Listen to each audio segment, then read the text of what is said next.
Hey guys, welcome back to our channel. जैसा कि आप सभी को पता है कि IBPS क्लर्क का 18 तारीख का पेपर फिनिश हो चुका है। आज 19 तारीख है। आज भी कुछ लोगों का पेपर होंगे, तो आज मैं डिस्कस करूँगा IBPS क्लर्क 18th डेट का लास्ट शिफ्ट का 4th शिफ्ट का एनालिसिस और एक्सपेक्टेड कट ऑफ MP का क्या हो सकता है वो हम डिस्कस करेंगे। सबसे पहले पेपर डिस्कस कर लेते हैं, एनालिसिस डिस्कस कर लेते हैं कि क्या क्या आया था और क्या लेवल था। तो अगर ओवरऑल देखें तो पेपर का लेवल इजी बोलेंगे। हर सेक्शन में इंग्लिश हो, रीजनिंग हो, मैथ्स हो, पेपर का लेवल इजी। टाइम के बेसिस पे थोड़ा ऊपर नीचे हो सकता है कि कम टाइम, कुछ लोगों को टाइम कम पड़ा होगा, ये हम कह सकते हैं, लेकिन पेपर इजी था। ठीक है। सबसे पहले इंग्लिश में आया था। सबसे पहले पैरा जंबल आया था जिसके 5 क्वेश्चन थे, और पैरा जंबल मतलब एक के बाद एक दिए थे और उसके ऑप्शंस में पूछा गया था कि पहला सेंटेंस कौन सा है, दूसरा कौन सा है, तीसरा कौन सा है, चौथा कौन सा है, पांचवा कौन सा है। ठीक है। जिसका जो ऑप्शन था, जिसका जो बन रहा था अरेंजमेंट, वो था CATBE। ठीक है। जिसमें जो C वाला था वो क्वेश्चन मार्क वाला था। ठीक है। क्वेश्चन पूछा गया था पहला सेंटेंस, तो वो वाला था। ठीक है। उसके बाद सेकंड में आया था एरर डिटेक्शन, जिसमें करेक्ट सेंटेंस पहचानना था। 5 सेंटेंस दिए हुए थे जिसमें से करेक्ट सेंटेंस कौन सा है, एरर फ्री वाला, वो वाला पूछा गया था। तो ये इसके 5 क्वेश्चन थे, ईजी थे। इसके बाद आता है RC क्लाइमेट चेंज के बेसिस पे था, क्लाइमेट चेंज के इफेक्ट और उस पर, जिसमें 3 क्वेश्चन ऐसे थे जिसमें एक फिल इन द ब्लैंक्स था, है ना। पैसेज में एक फिल इन द ब्लैंक्स दिया था, एक सिनोनिम और एक एंटोनिम। सिनोनिम का वर्ड था मीट का जो वर्ड ऑप्शंस थे, ऑप्शंस में रीच था। ठीक है। और एंटोनिम का वर्ड था स्विफ्ट, जिसके ऑप्शन में डिलेड था एंटोनिम में, स्विफ्ट का एंटोनिम। उसके बाद आता है वर्ड सेव वाले क्वेश्चन। वर्ड सेव वाले क्वेश्चन ईजी थे। 5-6 वर्ड थे जो एक सेंटेंस में दिए हुए थे, उनको स्वैप करना था। और ऑप्शंस में जैसे ABCD, AB and CD, CB and AD, इस टाइप से दिए हुए थे ऑप्शंस। तो इसके 6 क्वेश्चन थे, इजी थे, इजीली बन जाते हैं। उसके बाद आता है सेंटेंस रीअरेंजमेंट। हाँ, इस बार पैराजम्बल भी आया, सेंटेंस रीअरेंजमेंट भी आया। सेंटेंस रीअरेंजमेंट का मतलब कि 5 सेंटेंस आपके सामने दे रहेंगे, उसको रीअरेंज करना था। और ये 4 क्वेश्चन बहुत ईजी थे, क्योंकि पहला ही क्वेश्चन जो था, मतलब पहला ही ऑप्शन जो था, आई मीन टू से कि जो, अगर आप पहला पहचान लोगे ना कि इससे स्टार्टिंग होगी, तो ऑप्शंस में वही वही दिए हुए थे। जैसे A से स्टार्टिंग, B से C से स्टार्टिंग, D से स्टार्टिंग, तो जो भी था ऑप्शन में एक ही ऑप्शन था, तो ऑप्शन से आप इजीली कर सकते थे पहले ऑप्शन को, पहला वाला सेंटेंस पहचान के। उसके बाद था वर्ड यूजेज में था सिंक वर्ड। इस सिंक वर्ड से 3 सेंटेंस दिए हुए थे, उसमें से आपको पहचानना था कि कौन से वर्ड में सिंक वर्ड सही यूज़ किया गया। तो उसमें से B ऑप्शन जो था वो स्टिंकिंग की जगह सिंकिंग लिखा हुआ था। ठीक है। स्टिंकिंग आता उसकी जगह सिंकिंग लिखा हुआ था, तो ऑप्शन A और C करेक्ट होता, जबकि B में ऑप्शन वो गलत होता। फिर उसके बाद आते हैं हम रीजनिंग पे। आप ओवरऑल देखें तो एक क्वेश्चन वर्ड यूजेस का था, 4 क्वेश्चन जो थे वो सेंटेंस अरेंजमेंट, 5 ये हो गए, 6 वर्ड स्वैप, 11, 9 ये थे, RC था, तो 20, 5 एरर डिटेक्शन, पार पे जंबल हो गए 30 क्वेश्चन। अब आते हैं हम रीजनिंग पे। तो रीजनिंग में सबसे पहले सिलॉक्स आए थे। ठीक है। 4 क्वेश्चन जो ओनली फ्यू वाले पे थे और इजी थे बिल्कुल। उसके बाद आते हैं हम इनइक्वलिटी पे। तो इनइक्वलिटी में सिंपल 1 लाइनर इनइक्वलिटी आई थी, जैसे हम करते हैं, कोई कोडिंग वाली नहीं आई थी या कुछ भी नहीं, इजी थी। आप देख के आप ये 3 क्वेश्चन ईजिली कर सकते थे। फिर उसके बाद डायरेक्शन पे एक क्वेश्चन था, वो भी इजी था, कोई दिक्कत वाली बात नहीं थी। ब्लड रिलेशन पे थ्री जनरेशन बन रहे थे, 3 क्वेश्चन से थोड़ा सा ट्रिकी था, बट थोड़ा सा दिमाग लगाते तो हो जाता। अल्फ़ा न्यूमेरिक सीरीज़ 5 क्वेश्चन की आई थी, जिसमें थोड़े से लेंदी क्वेश्चन थे, कि ये ड्रॉप कर दे, सिंबल ड्रॉप कर दे, नंबर ड्रॉप कर दे, थोड़ा सा ट्रिकी था, बट हाँ डुएबल था और कम टाइम में डुएबल था। उसके बाद आते हैं हम चाइनीज़ कोडिंग पे। चाइनीज़ कोडिंग थोड़ी सी ट्रिकी थी, ट्रिकी इन द सेंस कि उसने कुछ वर्ड क्वेश्चन में भी दिए हुए थे, उससे भी आपको मैच करना था। तो इस तरीके से चाइनीज़ कोडिंग थोड़ी सी ट्रिकी थी, थोड़ी सी टाइम कंज्यूमिंग थी, बट हाँ कर सकते थे, डुएबल था। थोड़ी सी हल्की सी 5-1 सेकेंड 10 सेकेंड का टाइम कंज्यूमिंग थी, ज़्यादा टाइम कंज्यूमिंग थी नहीं थी। फिर उसके बाद आता है वर्ड फॉर्मेशन। वर्ड फॉर्मेशन में मॉड्यूलेटिंग वर्ड दिया था, जिसके 2nd, 3rd, 5th और 10th लेटर से वर्ड बनाना था, जिसका वर्ड था गोल्ड, और इसका 3rd राइट जो था वो लेना था, तो वो आता ऑप्शन। फिर 8th एक क्वेश्चन था नंबर का, एक नंबर दिया था, उसमें फॉरवर्ड बैकवर्ड नंबर निकालना था कि कितने नंबर्स न्यूमेरिक सीरीज़ के हिसाब से सही रहते हैं। फिर ऑड वन आउट के क्वेश्चन था एक, जिसमें 5 ऑप्शन दिए हुए थे और अल्फ़ाबेट्स दिए हुए थे, जैसे ए में JKLGHI इस टाइप से। तो एक क्वेश्चन वाला था। उसके बाद आते हैं, एक वर्ड दिया होता ग्रैंडियोस, इसको सबसे पहले अल्फ़ाबेटिक सीरीज़ में जमाना था। अल्फ़ाबेटिक सीरीज़ में जमाने के बाद उसमें कौन से वर्ड चेंज नहीं हो रहे, तो जैसे आपने इसको अल्फ़ाबेटिक सीरीज़ में जमा दिया, उसके बाद कौन से ये चेंज नहीं हो रहा, ये वर्ड, उस वर्ड की पोजीशन कौन से चेंज नहीं हो रही, ये वाला क्वेश्चन था। एक क्वेश्चन ये वाला था। उसके बाद सिटिंग अरेंजमेंट था, लीनियर सिटिंग अरेंजमेंट था 7% का, और एक बॉक्स टाइप सिटिंग अरेंजमेंट ही था एक तरीके से, कि इतने बॉक्स, इन दोनों के बीच में इतने बॉक्स रखे हुए हैं, या इस टाइप से कोई क्वेश्चन था। 5 क्वेश्चन थे, तो दोनों इजी थे, लीनियर था, दोनों इजी थे, है ना, कोई दिक्कत नहीं आती। ये था अपना रीजनिंग का। तो कितने क्वेश्चन हो गए, 5 ये 10, 1 ये 11, 12 13, 14 19, 19 24, 25 3 28, 28 और 7 35। तो ये 35 क्वेश्चन रीजनिंग के हो गए पूरे।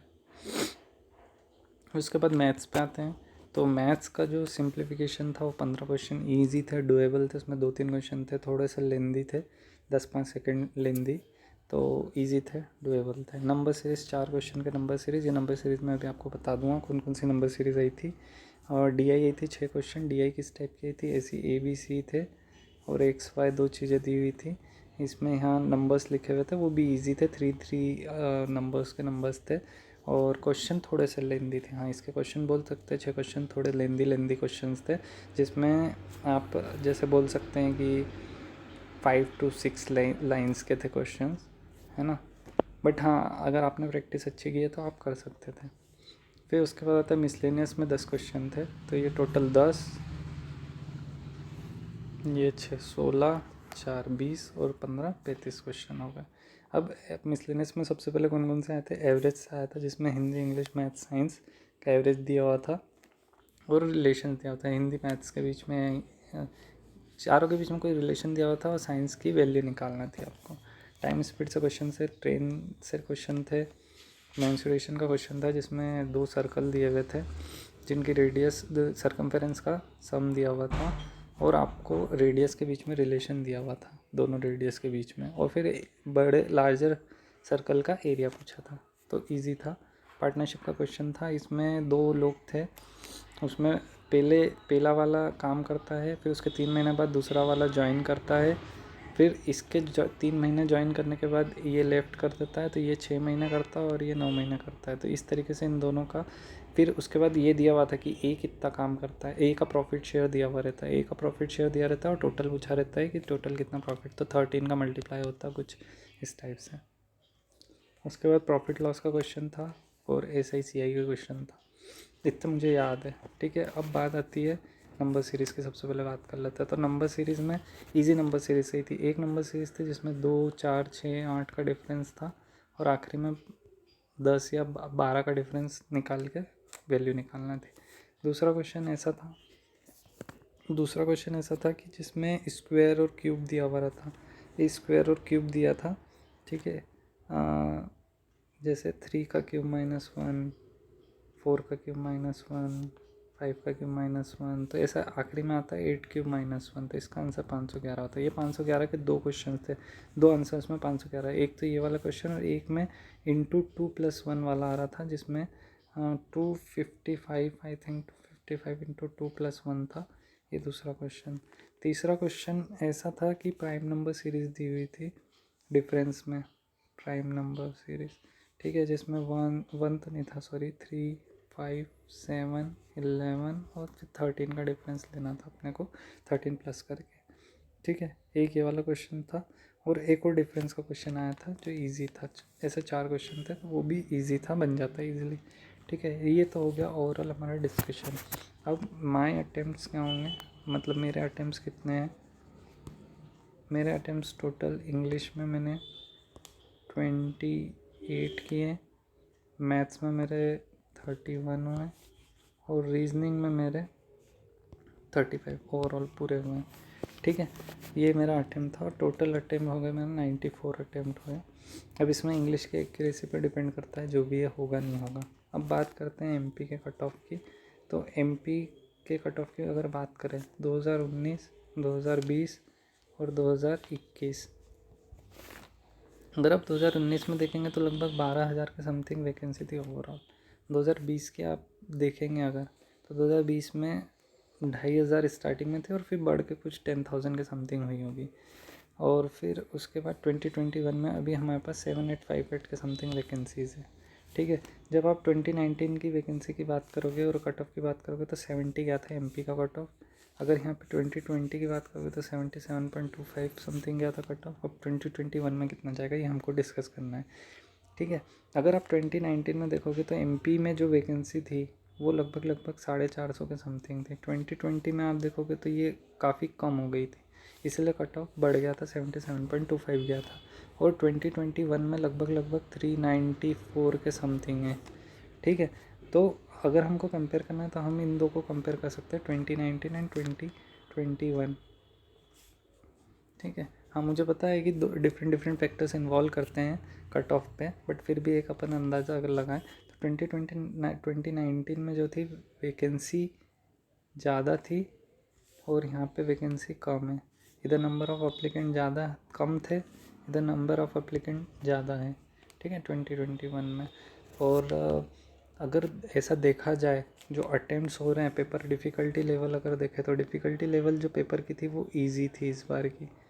ठीक है, इजी थी, तो इजी तो थी बट वैकेंसी फिर भी सफिशिएंट है 400 प्लस। अभी और बढ़ेगी, क्यों? क्योंकि 10,000 प्लस वैकेंसी जाएगी, तो ये वैकेंसी लगभग 2019 के समथिंग चली जाएगी, है ना। 2019 में 70 गया था। अब 2021 में अगर देखेंगे तो नंबर ऑफ़ एप्लीकेंट बढ़ गए, प्लस इसका जो डिफ़िकल्टी लेवल है वो भी ईजी हो गया है, तो कट ऑफ इससे तो ऊपर जाएगा। ठीक है, तो कितना ऊपर जा सकता है? तो मेरा एक अप्रॉक्सीमेशन है, मेरा एक अनुमान है कि लगभग 75 से 80 के बीच में ही कट ऑफ जाना चाहिए एमपी का।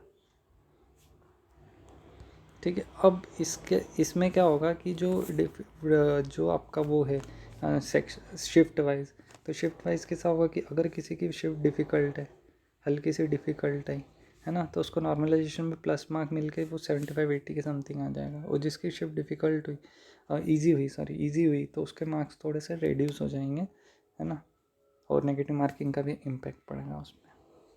तो मेरे हिसाब से 75 से 80 कट ऑफ जाना चाहिए। Let's hope. अब रिज़ल्ट कब तक आ जाएगा? तो रिज़ल्ट आपका एंड ऑफ दिसंबर या फर्स्ट वीक ऑफ जनवरी में आ जाएगा 100%। ठीक है, और आरआरबी के आई थिंक बाद आना चाहिए, तो 1 जनवरी के बाद आएगा रिज़ल्ट, आना चाहिए। सो ये ओवरऑल एनालिसिस था। अगर पसंद आए तो वीडियो लाइक करें, शेयर करें, सब्सक्राइब करें। वैसे मैं कभी बोलता नहीं, मेरे पिछले वीडियो में देखोगे, लेकिन मैंने इस बार पूरी शिद्दत से पूरा एनालिसिस बहुत अच्छे से दिया है, तो इस बार मैं बोल रहा हूँ अगर वीडियो पसंद आए तो लाइक शेयर सब्सक्राइब करें, और ऐसे ही वीडियो जानने के लिए चैनल पे आते रहें। आपका अपना ही चैनल है। Thank you for watching this video.